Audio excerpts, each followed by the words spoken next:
తెలంగాణ రాష్ట్రం యొక్క వాతావరణ పరిస్థితికొస్తే గత ఒక 2 నెలలుగా మనకు చల్లటి వాతావరణం అనేది గమనిస్తున్నాము. కానీ ఇప్పుడు ప్రస్తుతానికి వచ్చేసి అంత చల్లగా లేకపోయినా కానీ కాస్తంత చల్లగా అయితే మనకు తెలంగాణ రాష్ట్రంలో అయితే ఉంది.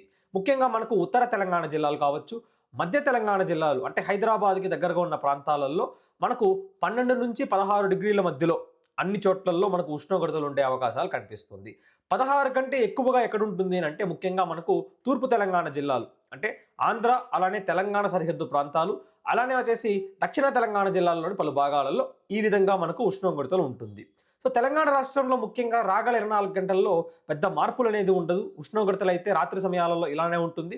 తెల్లవారుజామున మాత్రం కొంచెం మార్పు ఉంటుంది. ఏంటి అనంటే మనకు కొంచెం వేడిగా ఉండే అవకాశాలు అంటే నిన్నటితో మొన్నటితో పోలిస్తే కాస్తంత వేడిగా ఉండే అవకాశాలైతే ఈరోజు కనిపిస్తోంది. ఎందుకనంటే రాగల రోజుల్లో సూర్యుడనేది పైకొస్తుంటాడు కాబట్టి అంటే ఈక్వేటర్‌ని దాటి పైకొస్తుంటాడు కాబట్టి డెఫినిట్‌గా మనకు మొత్తం ఆంధ్ర, తెలంగాణ రాష్ట్రాల్లో వేడి తీవ్రత అనేది తెల్లవారుజామున పెరిగే అవకాశాలు కనిపిస్తోందండి.